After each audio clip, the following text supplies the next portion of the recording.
Hello dear students, welcome to ATP star Kota. कैसे हो बच्चों? होपिंग दैट आप सब बहुत बहुत अच्छे होंगे। लेकिन जैसे कि मैं जानता हूं, जैसे कि हम सभी जानते हैं कि जेई मेन अप्रैल जो है वो नज़दीक आ रहा है। और आप में से बहुत सारे स्टूडेंट्स अभी इतनी दुविधा में हैं, परेशानी में हैं कि सर लास्ट अटेम्प्ट है अभी, और कैसे अपने स्कोर को लास्ट टाइम पे बूस्ट करें, मॉक टेस्ट कब तक दें, और स्ट्रेस बहुत हो रहा है सर, पढ़ाई में मन नहीं लग रहा है, या जस्ट मुझे सर बस कट ऑफ क्लियर करा दो, बस काम हो जाएगा हमारा। तो बच्चों, आपकी सारी परेशानियों का हल जो है ना इस वीडियो में लेकर आ रहे हैं। ठीक है, ये नॉर्मल स्ट्रैटेजी वीडियो नहीं है, ये बूस्टर डोज आपको हम देने वाले हैं, और ये बूस्टर डोज आपको इम्यून कर देगी, आपकी परफॉर्मेंस को मैक्सिमाइज कर देगी। तो फुल जोश में बच्चों लाइक कर दीजिए अभी के अभी, आपके जेई मेन अप्रैल अटेम्प्ट की कसम आप सभी को, ठीक है ना? तो आप सभी को अभी के अभी लाइक करना बहुत ज़रूरी है बेटा। और अब हम एक एक करके आपकी प्रॉब्लम्स को, हाँ, कई सारे सरप्राइजेज हैं आपके लिए जो आपकी परफॉर्मेंस को एनहेंस करेंगे, है ना?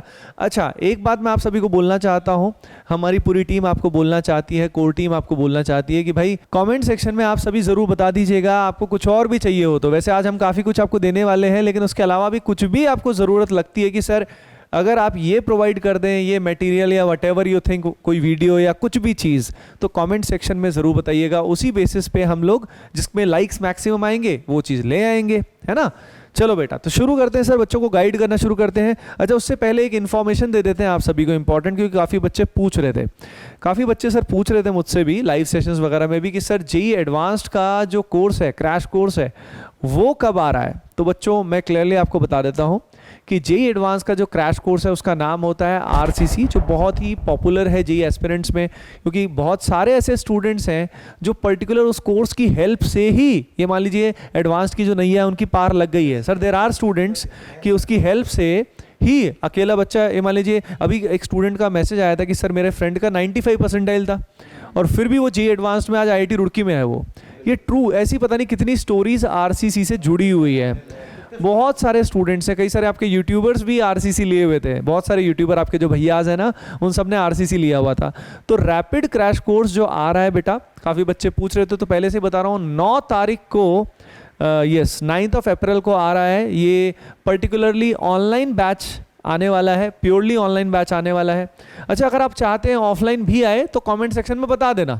वैसे अभी तक तो हमने प्योरली ऑनलाइन प्लान किया है, लेकिन अगर बहुत बच्चों की डिमांड आती है then we will think on it, तभी हम इस बारे में सोचेंगे। तो आप कमेंट सेक्शन में बता दीजिएगा, है ना बच्चों? तो 9th अप्रैल ध्यान रखिएगा। चलो अब आपकी क्वेरीज के बारे में बताते हैं सर। सबसे पहली क्वेरी बच्चों की आई है कि PYQ उन्होंने कौन से करने सही रहेंगे। तो बच्चों वैसे तो 2019 से लेके जब से एनटीए ने होश संभाला है तब से करने चाहिए, लेकिन अगर प्रायोरिटाइज करना है तो 2023 के जो PYQ हैं वो आपके लिए सबसे अच्छे रहेंगे।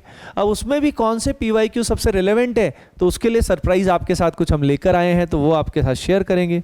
ओके, नेक्स्ट स्टूडेंट ने पूछा है कि सर एटलीस्ट 60 मार्क्स लाने के लिए क्या करना होगा, साद अरीब ने पूछा है। तो बेसिकली सर बच्चा पूछना चाहता है, ये बहुत कॉमन सवाल है बच्चों का, कि कट ऑफ ही क्लियर करना है, यानी कट ऑफ अगर बात करें जनरल कैटेगरी में तो अराउंड 90 मार्क्स की बात कर रहे हैं। तो मैं भी कुछ बताऊंगा और सर लोग भी आपको बताएंगे कि जस्ट कट ऑफ क्लियर करने के लिए क्या हैक्स इस समय पे हो सकते हैं।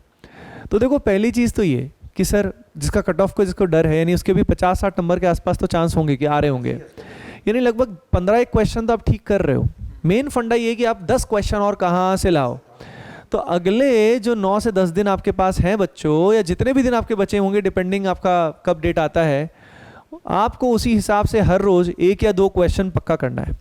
अब 1 या 2 क्वेश्चन पक्का करना है तो उसके हिसाब से आपको मोस्ट एक्सपेक्टेड क्वेश्चंस करने हैं और उन चैप्टर्स को ही स्ट्रॉन्ग करना है। यानी अगर आप सारे चैप्टर्स के चक्कर में पढ़ोगे तो आपका कट ऑफ भी जाएगा, कुछ नहीं हो पाएगा। तो you have to focus on the limited chapters, है ना? और उन लिमिटेड चैप्टर्स के जिनमें आप थोड़ा सा भी कंफर्टेबल फील करते हो, उन चैप्टर्स को ढंग से कर लो, और उनके PYQ जो 2023 वाले हैं वो कर लो, है ना? और 2023 में आपके लिए हम क्या लेकर आए, चलो हम सर बता दें, है ना? तो चलो सर लोग हम बता देते हैं आपके लिए 2023 के लिए हम क्या लेकर आए हैं। हमने पहले भी अनाउंस किया था, लेकिन फाइनली ये बूस्टर डोज आपके लिए अपलोड हो गया है बच्चों।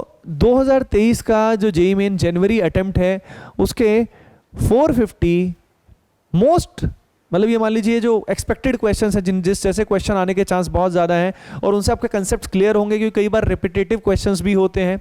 तो ये जो 45 क्वेश्चंस का मास्टर क्वेश्चन बैंक है बच्चों, ये हमने हमारी टेलीग्राम कम्युनिटी पे अपलोड कर दिया है। तो आप में से जो भी बच्चे अभी टेलीग्राम हमारी कम्युनिटी का हिस्सा नहीं है, डिस्क्रिप्शन में जाइए और वहाँ लिंक पे क्लिक करिए और वहाँ से जाके इस क्वेश्चन बैंक को डाउनलोड करिए और क्वेश्चन करना खट खट शुरू करिए, है ना। अच्छा बच्चों, अब इसके बाद और भी कुछ सरप्राइजेज हैं आपके साथ हम शेयर करेंगे। अगली चीज़, तो सर कट ऑफ क्लियर करने के लिए मेरे दिमाग में तो यही है कि लिमिटेड, बहुत लिमिटेड चैप्टर्स पे फोकस करके उन्हीं को बच्चा ठीक से करेगा तो क्वेश्चन फिर भी ठीक हो जाएंगे। अगर वो लालच में जगह जगह हर चैप्टर के वन शॉट देखेगा तो कुछ भी कहीं का नहीं रह पाएगा। याद रखना बेटा, इस समय सारा गेम सेल्फ स्टडी का है और प्रैक्टिस का है। The more you do practice and revision, उतना ही कॉन्फिडेंस आपका बढ़ेगा। सर आप कुछ बताना चाहते हैं? सर आखिरी के एक हफ्ते में अगर आप पूरे 2 साल के सिलेबस को ख़त्म करना चाहें with long videos of 8 hours and 9 hours, it is highly impossible, right. इसको थोड़ा ध्यान से सोचो कि आपके कितने इंपॉर्टेंट समय चला जाएगा। अभी इस पॉइंट ऑफ टाइम पे अगर मैं आपको फिजिक्स की बात करूं बेटा, तो फिजिक्स में अगर आपके पास कोई हैंडबुक पड़ी हुई है जिसके अंदर सारे फॉर्मूलेज एक साथ लिखे हुए हैं, आप उन फॉर्मूलेज को फ्रीक्वेंटली रिवाइज करें। बिकॉज ऐसा देखा गया है कि कई स्टूडेंट्स पूरा रिविजन ना करने की वजह से फिजिक्स के अंदर जब एग्जाम हॉल में बैठते हैं तो बहुत सिंपल क्वेश्चन छोड़ देते हैं। तो I would recommend each and every one of you guys, जितना भी आपने चैप्टर कर रखा है उनके फॉर्मूला रिवीजन डेली करें, फ्रीक्वेंटली करें और पीवाईक्यूज लगाते रहे साथ साथ में। अगला क्वेश्चन बच्चों का सर ये आता है कि भाई इस समय पे सिलेबस कंप्लीशन करें या रिवीजन करें। भाई कितनी बार बता दिया तुम्हें यार, तुम अगर रियल एटीपीएन हो ना, सच्चे एटीपीएन हो ना, मक्कार एटीपीएन नहीं होते हो ना, सही एटीपीएन अगर आप हो तो आपको पता है कि मैं कितनी बार बता चुका हूँ यार। अब समय बचा नहीं है, अब समय रिवीजन का है और रिवीजन के थ्रू प्रैक्टिस करो, प्रैक्टिस के थ्रू रिवीजन करो, सब जुड़ा हुआ है ना। तो इस समय सिलेबस कंप्लीशन पे मत जाइए भाई, टाइम गया उसका, it's gone. So focus on the things which you have done already. याद रखिए एक बात सर मैं हमेशा बोलता हूँ और आज भी बोलूंगा, the thing on which you focus magnifies. If you focus on your strength will magnify, if you focus on your weaknesses they will magnify. तो इस समय जो आपने नहीं किया है उसकी तरफ मत देखिए, जो आपने किया है उसको आप ढंग से करिए, that will be best for you बच्चे। नहीं सर, बस आपने वही बात बोल दी। अच्छा, अरे वाह, क्या बात है, क्या बात, बहुत ही बढ़िया। अगली चीज़ सर बच्चे पूछ रहे थे कि सर इस समय मॉक टेस्ट कितने देने चाहिए। तो देखो मेरा ओपिनियन मैं इसमें बता देता हूँ कि यार देखो लास्ट के 4-5 दिन तो मॉक टेस्ट नॉर्मली नहीं देने चाहिए, क्योंकि हो सकता है लास्ट में कोई ऐसा मॉक टेस्ट फंस जाए आपके जो बहुत ही इररिलेवेंट था या टफ था और आप लास्ट में डिमोटिवेट हो जाओ। तो यार 5-7 दिन पहले नहीं देना चाहिए। जितना भी देना है टेस्ट, 1-2 टेस्ट, 2-3 अब दे लो मैक्सिमम, ठीक है। और वो भी याद रखिए वही टेस्ट दीजिएगा जो काफ़ी रिलेवेंट है। आप में से काफ़ी स्टूडेंट AOTS में है तो AOTS जो है उसका यूज़ कर सकते हैं। हाँ, कोई टेस्ट AOTS में भी हमने काफ़ी टफ रखा है तो आप डिमोटिवेट मत होना उससे। कोई रखा हुआ है काफ़ी टफ है, कोई शिफ्ट बहुत टफ भी आती है ना। तो फिर अभी जो एक AIOT इनका होने वाला है वो दे सकते हैं, वो उसी से रिलेवेंट जो वो होने वाला है तो वो अटेम्प्ट कर सकते हैं। हाँ बच्चों, आपको AIOT का याद दिलाते हैं। AIOT है ऑल इंडिया ओपन टेस्ट। ये ऑल इंडिया ओपन टेस्ट जो है ये 1st, 2nd और 3rd जो है अप्रैल को एक्टिव रहेगा। आप सभी को ऑल इंडिया ओपन टेस्ट ज़रूर देना है, काफ़ी रेलेवेंट बनाया गया है आप सभी के लिए। और इसको कैसे एक्सेस करना है? बुलजाई अपना कौन सा बैच है? Final step batch. जो फाइनल स्टेप बैच है बच्चों, उसके अंदर आप सभी एनरोल कर लीजिए, वो फ्री ऑफ कॉस्ट अवेलेबल है आप सभी के लिए वो पर्टिकुलर बैच। तो उसका सभी के सभी हिस्सा बन जाइए। ATP स्टार ऐप और वेबसाइट में लास्ट टाइम रिवीजन के लिए सबसे अच्छा सोर्स है। तो जिन भी बच्चों को नहीं पता है बच्चों, फाइनल स्टेप बैच जो है उसमें आप जाइए। और फाइनल स्टेप का सर कोड भी हमने दिया हुआ ऑलरेडी, है ना। हाँ, AIR23 है कोड, है ना। उसका कोड AIR23 है और उसका यूज़ करके आप इस बैच में फ्री ऑफ कॉस्ट एनरोल कर सकते हैं। और वहाँ पे AIOT भी वहीं से दे पाएंगे, all India open test plus revision के मोस्ट मीनिंगफुल लेक्चर्स भी आपको वहाँ पे मिल जाएंगे। तो फाइनल स्टेप बैच का सभी के सभी बच्चे फ़ायदा उठाएं। अगली चीज़, स्टूडेंट्स अभी भी एडवांस के बारे में बात कर रहे हैं। तो बेटा मेरा मानना ये है कि अब तो JEE मेन बहुत पास आ गया, तो उस पर ध्यान दो। चाहे आपका कैसा भी तैयारी चल रहा था तो आप JEE मेन पे थोड़ा फोकस करें, अब अच्छा रहेगा। उसके बाद एक स्टूडेंट ने पूछा है, सानिया ने पूछा है, sir how to convince my parents I want to take a drop year. बच्चों ये एक अलग सवाल है, ये अभी के रिलेवेंट नहीं है, ठीक है, तो ये बाद में बात करेंगे इसके लिए। अगेन ऋषि कुमार ने पूछा है, सर एडवांस 2023 के लिए बैच कब से स्टार्ट होगा? तो वो आपको बता दिया ऑलरेडी, RCC शुरू होगा 9 तारीख से स्टार्ट हो जाएगा। एक स्टूडेंट ने पूछा है, सर इस अटेम्प्ट के लिए ऑर्गेनिक केमिस्ट्री के लिए फाइनल स्टेप देखना है या लेक्चर्स देखना है? तो ऑर्गेनिक हो, चाहे फिजिक्स हो, चाहे मैथमेटिक्स हो, आप सभी को मैं रिकमेंड करूंगा कि फाइनल स्टेप एक जेम है। इस समय यूट्यूब पे आपका समय वेस्ट होने से वो बचा सकता है ना। आप डिस्ट्रैक्शन फ्री पढ़िए भाई, फाइनल स्टेप बैच से बेस्ट रहेगा आपके लिए। एक स्टूडेंट ने पूछा है, दीपांजन ने, सर मेंस के बाद एडवांस्ड का प्रिपरेशन करके सिलेक्शन हो सकता है क्या? आरसीसी के साथ चांसेस फिर भी हैं। वैसे तो मैं ऑनेस्टली बताऊं तो एडवांस टेक्स लंबा समय लगता है प्रिपरेशन में, लेकिन there are students, many students जो आरसीसी की हेल्प से एडवांस्ड में उन्होंने फोड़ा है बहुत लिमिटेड समय में, ऐसे बच्चे हैं। उसके बाद एक बच्चे ने पूछा है सर, श्रेया ने पूछा है, श्रेया का जवाब अमित सर बताएंगे, है ना? अमित सर को श्रेया काफ़ी अच्छी लगती है, मतलब शब्द काफ़ी अच्छा लगता है। कंसेप्ट क्लियर होने के बाद भी सर न्यूमेरिकल सॉल्व नहीं होते हैं। देखो एक्चुअली मतलब ये थोड़ी सी वैसे पेपर अटेम्प्ट की स्ट्रेटजी भी है। अगर शायद ये न्यूमेरिकल का मतलब जो न्यूमेरिकल टाइप के क्वेश्चंस हैं उनकी बात कर रही है। हाँ मतलब उसमें तो फ़र्क क्या पड़ता है, मतलब बेसिकली मेरे को लगा था कि न्यूमेरिकल टाइप के जो क्वेश्चंस हैं तो उसमें यार देखो सबसे पहले मतलब थोड़ा सा क्या होता है कि हम जैसे ही क्वेश्चन को देखते हैं तो उस पर टूट पड़ते हैं, पेन चलाना स्टार्ट करते हैं। जैसे आपके सामने क्वेश्चन आता है तो थोड़ा सा उसको माइंड में आप उसका पूरा थिंकिंग प्रोसेस जो वो लेके आइए, उसमें स्टेप्स होते हैं कुछ। सबसे पहले जैसे आपने देखा तो आपको आइडिया लग जाता है मोटा मोटे, जो मैक्सिमम 90% क्वेश्चन होते हैं उसमें आपको आइडिया लग जाता था कि कौन से चैप्टर का ये क्वेश्चन है। तो जैसे ही वो चैप्टर आपके माइंड में आया उसके बाद में वो कॉन्सेप्ट जो वो अपने माइंड में रिवाइज कीजिए कि कौन से कॉन्सेप्ट का ये क्वेश्चन है। अब उससे लिंक्ड अगर कोई फॉर्मूला आपके पास में है तो उस फॉर्मूले को आप माइंड में जो है वो सारी चीजें रिवाइज कीजिए।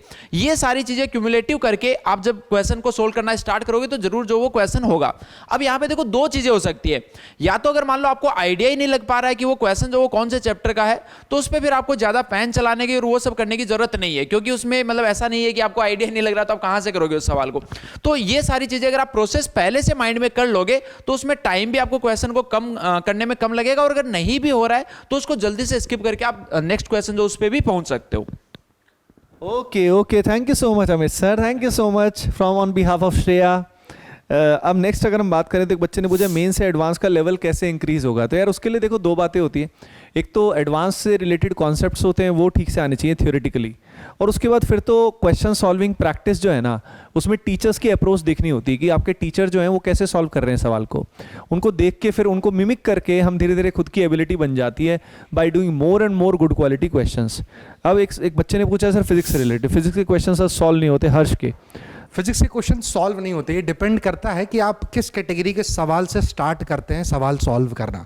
फॉर एग्जांपल आपने कोई चैप्टर पढ़ा बच्चे, उसमें उस चैप्टर में जो क्लास नोट्स में आपने टीचर ने कराया है क्या वो सवाल सबसे पहले आपसे हो रहे हैं? अगर वो हो रहे हैं उसके बाद क्या आपके जो डीपीपीज मिली थी क्या वो सवाल आपसे हो रहे हैं? अगर वो हो रहे हैं तो क्या आपसे पीवाईक्यूज हो रहे हैं? अगर वो हो रहे हैं तो क्या अब आप एडवांस लेवल के सवाल कर पा रहे हो? तो ये कैटेगरी है बेटा। तो सबसे पहले तो कैटेगरी को आइडेंटिफाई करके कौन से एरिया से सवाल नहीं हो रहे हैं। मैं अगर तेरे को बोलूंगा अगर कैटेगरी 3 या कैटेगरी 4 पे लाई कर रहा है तो always start with the basic problems, right? जो क्लास इलस्ट्रेशन टीचर ने कराए हैं, जो पीवाईक्यूज जो कि बहुत इंपॉर्टेंट पीवाईक्यूज है, पहले उनसे लगाना स्टार्ट कर, पहले उनमें अपना कॉन्फिडेंस बिल्ड कर, फिर बड़े सवालों पे जा। तो ग्रेडेड इंडेक्स पे जा, जैसे एचसीवी में प्रॉब्लम्स दे रखे हैं, राइट? तो धीरे धीरे धीरे धीरे करके स्टेप बाय स्टेप चढ़ने की कोशिश कर बेटा, डायरेक्टली आगे पे मत जा, और जहां जहां दिक्कत जा रही है उतना एक स्टेप बैक डाउन कर ले, कोई इशू नहीं है, अपने आप तरह से अच्छे लेवल के सवाल भी बनना स्टार्ट हो जाएंगे। एक स्टूडेंट ने पूछा है कि इनऑर्गेनिक केमिस्ट्री में लास्ट टाइम पे क्या करें। ये बहुत कॉमन सवाल है बच्चों का कि इनऑर्गेनिक केमिस्ट्री में लास्ट टाइम पे कैसे करना चाहिए। तो यार देखो अगेन तैयारी तो लंबे समय में चलती है, लेकिन स्टिल तो बच्चों ब्लॉक केमिस्ट्री जो है ना इनऑर्गेनिक केमिस्ट्री में बड़ा परेशान करता है स्टूडेंट्स को। ब्लॉक केमिस्ट्री में मेनली 3 कैटेगरी के सवाल आते हैं। एक तो स्ट्रक्चर बेस्ड क्वेश्चंस आते हैं जिसमें स्ट्रक्चर आपसे पूछ सकता है कि पीओपी लिंकेज है, पैरोक्सी लिंकेज है, सल्फर सल्फर लिंकेज है, क्या है। दूसरा उनके एलोट्रॉप्स पूछ सकता है। तीसरा आपसे रिएक्शन सबसे बड़ी परेशानी होती है स्टूडेंट्स की, है ना? रिएक्शंस याद ही नहीं रहती हैं, पता ही नहीं है, इसमें तो लंबी नहीं होती है लेकिन फिर भी याद नहीं रहती है। तो यार हाँ इनको मैथ्स के सवाल याद आ गए कई सारे। तो वहाँ पे आप रिएक्शंस को लिख लिख कर देख सकते हो, और एनसीईआरटी इसमें आपके लिए बेस्ट रहने वाली है। अच्छा पता सर एक सरप्राइजिंग बात ये है कि बहुत सारे बच्चे एडवांस्ड के बारे में पूछ रहे हैं। भाई अभी करंट में जियो और जो जेई मेन है इसको अच्छा से कर लो, है ना? आप जल्दी से इससे निकल के आप एडवांस में मचाना चाह रहे हो, अभी रुक जाओ थोड़ा भाई, ठहर जा। ओके उसके बाद नेक्स्ट स्टूडेंट ने पूछा है केमिस्ट्री में एकदम 65 से 90, एकदम से तो नहीं पहुंचेंगे भाई, लेकिन जो कमी है उसको इंप्रूव करो। नेक्स्ट अगर इनऑर्गेनिक का तो मैंने बता ही दिया आपको, इनऑर्गेनिक में खासतौर पे ब्लॉक केमिस्ट्री के अंदर क्या करना है आपको, है ना? नेक्स्ट अगर हम सवाल आप देखें, आपका एडवांस्ड के बहुत डाउट्स आ रखे हैं बच्चों के, बहुत सारे एडवांस। नेक्स्ट अगर हम बात करते हैं कि कई बच्चों का सर ये डाउट था कि सर इस समय पढ़ने का मन नहीं कर रहा बिल्कुल भी, मतलब डिमोटिवेटेड फील हो रहा है, ये हो रहा है। हाँ मौसम तो चेंज हो ही रहा है सर, है ना? और लेकिन द पॉइंट इज़ कि भाई इस समय लेकिन क्या है कि यार एग्ज़ाम तो आ ही रहा है ना, तो हमें तो करना ही है ना। तो कैसे अपने मोमेंटम को हाई रखें, मोटिवेटेड रखें खुद को। तो यार अगेन इसके अंदर मैं आपको अगेन यही बोलूँगा कि आपको हाई वाइब्रेशनल फ्रिक्वेंसी मेंटेन करना बहुत ज़रूरी है, जिसके लिए अगेन सबसे इंपॉर्टेंट तो फिजिकल फिटनेस है, बाकी सब छोड़ो। अगर आप सही समय पे सोते जागते हो, सही नींद लेते हो, थोड़ा एक्सरसाइज भी करते हो, थोड़ा योगा करते हो हल्का फुल्का, थोड़ी रनिंग जॉगिंग थोड़ा बहुत करते हो ना, तो इससे फिजिकली फिट फील करोगे, नेचुरली आपका मन लगेगा, है ना। और तो ये सब तरीके रहते हैं जिससे आप ओवरऑल अच्छा फील करें, ठीक है। अब उसके अलावा अपनी एनर्जी को कंजर्व रखें, एनर्जी को बर्बाद ना करें। एनर्जी बहुत जगह बर्बाद होती है ना। आप समझ रहे हो ना मैं क्या क्या कह रहा हूँ सर? बच्चे सब समझ रहे हैं? एनर्जी बहुत जगह बर्बाद करते हैं, लड़के भी लड़कियां भी, और इसके अलावा भी there are so many reasons, जैसे कि वेब सीरीज़ हो गया, सोशल मीडिया हो गया। भाई इस समय तो इन सब चीज़ों से दूर रहो, ऐसी हर एक चीज़ से दूर रहो जो आपकी एनर्जी कंज्यूम कर रही है। That is the way. और सबसे बड़ी बात छोटे, 1 हफ्ते बाद 10 दिन बाद तेरा पेपर है, इस टाइम पे इसी दिन के लिए तू पिछले 2 साल से पढ़ाई कर रहा है, 3 साल से पढ़ाई कर रहा है। तो अगर तेरे को कारण पता है कि तू क्यों कर रहा था पिछले 2 साल से पढ़ाई, तो तू अभी इस पॉइंट ऑफ टाइम पे अभी डिस्ट्रैक्ट नहीं होगा। ऑलराइट एवरीवन, तो सेल्फ मोटिवेशन बहुत ज़्यादा इंपॉर्टेंट है, which will keep you moving, है ना। कभी भी अगर दिमाग भटके तो सोच ले भाई 10 दिन बाद पेपर है, नहीं बुद्धि यहाँ लगा पहले। एक और चीज़ अभी मतलब क्योंकि इस टाइम पे काफ़ी ज़्यादा हो रहा है बच्चों के साथ में, जो यूट्यूब पे जो माहौल चलते रहते हैं, तो यार मतलब ना वो सारे के सारे रिकॉर्डेड वीडियोस है ना, जो आप देखते रहते हो कि ये टीचर क्या कर रहा है, वो क्या कर रहा है, कहाँ जा रहा है, तो ये आप 10 दिन 15 दिन बाद में भी देख सकते हो, इसके मजे जो वो ले सकते हो। लेकिन इस टाइम पे यार आपका जो ये भी पर्टिकुलर जो टाइम चल रहा है ना, ये कभी दोबारा से नहीं आएगा। तो आपको इस टाइम पे फोकस करना है कि आपको करियर में क्या चाहिए, किसी और को क्या चाहिए, कि कोई और क्या कर रहा है, उस पर ज़्यादा फोकस ना करें। और बाकी भी जैसे सर ने जो बताया वेब सीरीज वगैरह, ये सब अभी के लिए छोड़ दीजिए। मैक्सिमम यार कितने दिन की बात है, 15 दिन मान लो। अगर मान लो कि आपका पेपर लास्ट दिन भी होता तो भी 15 दिन से ज्यादा तो है नहीं। तो इस टाइम पे पूरा का पूरा फोकस आप जेई पे लगाइए। हाँ सर, आप जाने आने की बातें कर रहे हो, है ना, कि जो टीचर्स चले गए इधर उधर। वैसे उसमें ज़्यादातर ना नीट एस्पिरेंट्स मैं बता रहा हूँ, उसमें ज़्यादा इन्वॉल्व होते हैं। जेई वाले नॉर्मली नहीं होते हैं, जेई वाले रिलेटिव्स हैं। हाँ कुछ जो होते हैं वो तो फिर अलग ही बात है सर। दीपांजन ने पूछा है सर यूट्यूब में एक वीडियो बनाओ मिनिमम चैप्टर्स का, है ना, जिससे बस सिलेक्शन हो जाए, जस्ट सिलेक्शन हो जाए। देखो यार मिनिमम चैप्टर्स क्या होता है ना, आप पे निर्भर करता है कि आप किस पे कंफर्ट लेवल है। अब मान लो सर ने कोई भी चैप्टर बता दिया, उस चैप्टर का मान लो आपको सी भी नहीं आता, ठीक है, तो अब दिक्कत हो जाएगी ना। फिर आप इस समय पे सर ने बोल दिया कि प्रोबेबिलिटी कर ले, क्वेश्चन पक्का आएगा। अब प्रोबेबिलिटी का तो पी समझना ही बहुत मुश्किल है। हाँ तो क्वेश्चन तो आएगा, लेकिन तुमसे हो पाएगा क्या, है ना। तो फिर सर बाद में बोलेंगे अमित सर की बेटा तुमसे ना हो पाएगा, तो वो दिक्कत हो जाएगी। तो इसीलिए आप खुद से आइडेंटिफाई करें कि भाई कहाँ आपका थोड़ा सा भी कंफर्ट लेवल है। और जो चैप्टर छोटे भी हैं जिनसे क्वेश्चन आ भी जाता है, पकड़ लो उन चैप्टर्स को और घुस जाओ उसके अंदर यार पूरा बढ़िया से। ओके अगली चीज़ ये है कि सर मॉक टेस्ट का एनालिसिस कैसे करें, लास्ट टाइम पे इम्प्रूवमेंट कैसे करें, पेपर अटेम्प्टिंग स्ट्रेटेजी की बात कर रहे हैं। तो यार इससे रिलेटेड वीडियो जो है ना, मैं ऑलरेडी डिटेल में बना चुका हूँ, पिछले अटेम्प्ट के टाइम ही बनाए थे कि मॉक टेस्ट की स्ट्रेटेजी क्या रहती है और कैसे इसको इम्प्रूव करना है। तो आप यूट्यूब पे सर्च करना mock test strategy Vineet Khatri sir या ATP स्टार, आपको मिल जाएगा। उसके अलावा एक बच्चा पूछ रहा है सर रिवीजन करना चाहिए या प्रैक्टिस करना चाहिए। अरे भाई रिवीजन के थ्रू प्रैक्टिस कर ले या प्रैक्टिस के थ्रू रिवीजन कर ले, एक ही बात है, मतलब है ना, कोई डिफरेंस नहीं है। लेकिन प्रैक्टिस ज़्यादा करना बेटर रहेगा, अच्छा रहेगा। अच्छा उसके अलावा सर बच्चों ने एक ने बोला revise sir how to revise fast. Vansh ने पूछा है अब एग्ज़ाम बड़ा पास आ रहा है तो जल्दी रिवाइज करने का सबसे बढ़िया तरीका क्या है। तो अगर तुमने शॉर्ट नोट्स बनाए हुए हैं तो उससे फास्टेस्ट कुछ भी नहीं होता है। जैसे मेरे खुद के जो शॉर्ट नोट्स मैंने बनाए थे, खासतौर पे ऑप्टिक्स के बड़े अच्छे थे, है ना। तो जो शॉर्ट नोट्स मैंने बनाए हुए थे उसमें लगभग 3-4 पेजेस में, 5 पेजेस में मेन की पॉइंट्स आ जाते थे एक चैप्टर के। तो जब इतने कम पेजेस में की पॉइंट्स आ जाते हैं, की फॉर्मूला आ जाते हैं, तो खट से वो दिमाग में बस जाते हैं। उसके अलावा एक वीडियो मैंने बना रखा है माइंड मैपिंग से रिलेटेड, कि माइंड मैपिंग कैसे होती है, जिसमें बेसिकली आप ना ये सारे फार्मूलाज ना वैसे ही रिकॉल कर लेते हो दिमाग में बिना कुछ देखे। तो ये सबसे स्ट्रॉन्गेस्ट पावरफुल टेक्निक होती है। नहीं तो कि बहुत बच्चों को सर इस समय ऐसा होता है कि मैं भूल रहा हूँ सब। कंसेप्ट मैप अपन ने टेलीग्राम में भी डाले, बहुत concept map, yes concept map हमने टेलीग्राम में डाले हुए हैं, तो वहाँ पे आप देख सकते हो। वो भी आपको लास्ट मिनट रिवीजन के लिए बहुत हेल्प कर सकते हैं। तो सभी बच्चे टेलीग्राम कम्युनिटी का हिस्सा तो बन ही जाए, वहाँ पे आपको क्वेश्चन बैंक मिल रहा है। अच्छा एक और सरप्राइज सर बच्चे सोच रहे होंगे कि क्या देने वाले हैं। तो बच्चों देखो टेलीग्राम कम्युनिटी जो हमारी है ना, उस पर हम लोग इस पूरी जर्नी में, क्योंकि अभी कुछ दिन बचे हैं मेंस के, तो हम बीच बीच में लगातार आते रहेंगे, वहाँ पे आपको गाइड करते रहेंगे, इवन लाइव गाइडेंस भी आपको देते रहेंगे। 1-on-1 इंडिविजुअल गाइडेंस भी आपको वहाँ मिलती रहेगी, अमित सर की, सूर्य सर की, और मेरी गाइडेंस भी आपको वहाँ मिलती रहेगी। तो उसका हिस्सा आप ज़रूर बन जाइएगा। नेक्स्ट अगर हम बात करते हैं सर, मैथ्स का बड़ा है कि मैथ्स में इतने नहीं हो पाते, फिजिक्स में इतने नहीं हो पाते। खासतौर पे मैथ्स में बहुत बोलते हैं बच्चे कि सर मैथ्स में मेरे से इतने क्वेश्चन आते हैं। तो मेरा मानना ये है सर, अब इतने कम दिन बचे हैं तो मैथ्स एकदम से क्या ही स्ट्रॉन्ग होगा। तो भाई जो स्ट्रॉन्ग कर सकते हो उस पर ध्यान दो। Again focus on your strength. अब मैथ्स तुम्हारा अच्छा नहीं है या फिजिक्स अच्छा नहीं है, केमिस्ट्री अच्छा नहीं है, अब क्या तुम एकदम से लास्ट में तीर थोड़ी बनोगे तुम लास्ट में, है ना। तो सूर्य सर की लैंग्वेज में तीर मत बनो। अब जो आता है उसको ठीक से कर लो, नहीं तो वो भी हाथ से निकल जाएगा, है ना, वो भी हाथ से निकल जाएगा। ये तो होता है सर जिंदगी में, है ना, जो सामने है वो भी निकल जाता है फिर, छोड़ नहीं पाते। हाँ वही तो कुछ, यस ये तो और भी गहरी बात हो गई सर, है ना। ओके, तो रिवीजन कैसे करना चाहिए? रिवीजन करने का बेस्ट तरीका है जो ये क्वेश्चन सॉल्व करिए, जो ये क्वेश्चन बैंक है इससे करिए। हाँ बिल्कुल, ये करो, रिवीजन के लिए बेस्ट रहेगा। एक बच्चे ने पूछा है सर ऑर्गेनिक केमिस्ट्री में सीक्वेंशियल रिएक्शंस को कैसे करें? देखो सीक्वेंस वाली रिएक्शंस को करने के लिए आपको ऐसे क्वेश्चन ज़्यादा करने पड़ेंगे ताकि आपको रिएक्शन याद रहें, और उसके अलावा ऑर्गेनिक कन्वर्जन्स भी कर सकते हो जो एनसीईआरटी के पीछे दिए हैं, बहुत बढ़िया रहता है। उसके अलावा नेक्स्ट क्वेश्चन आई थिंक बच्चों के ज़्यादातर सवाल सर हमने ले लिए हैं इस समय पे, है ना। तो बच्चों इस समय देखो यार, ओवरऑल बात इतनी सी है कि आप सभी को अपना कॉन्फिडेंस हाई रखना है। Focus on the things which help you in increasing your confidence. ऐसा कुछ भी झोल मत करिए जिससे आप डीमोटिवेट फील करें, क्योंकि गेम सारा मोटिवेशन का, कॉन्फिडेंस का है, मतलब, है ना। सारा गेम कॉन्फिडेंस का है सर। अगर बच्चा इस समय सही फिजिकली फिट फील करता है, हेल्दी फील करता है, मोटिवेटेड रहता है, तो वहीं पे उसका परफॉर्मेंस नेचुरली 10-20% बेटर आ सकता है। लेकिन सर कुछ ऐसे स्टूडेंट भी होते हैं जिनका एग्जाम से पहले टेम्परामेंट थोड़ा सा लूज आउट हो जाता है ना, पढ़ने के बाद भी उनको लगता है कुछ पढ़ नहीं रखा, ये नहीं कर रखा, तो उससे उनका एग्जाम खराब भी हो जाता है। हाँ, तो इसीलिए बच्चों इस समय just focus on the things which जिससे आपका कॉन्फिडेंस बढ़े।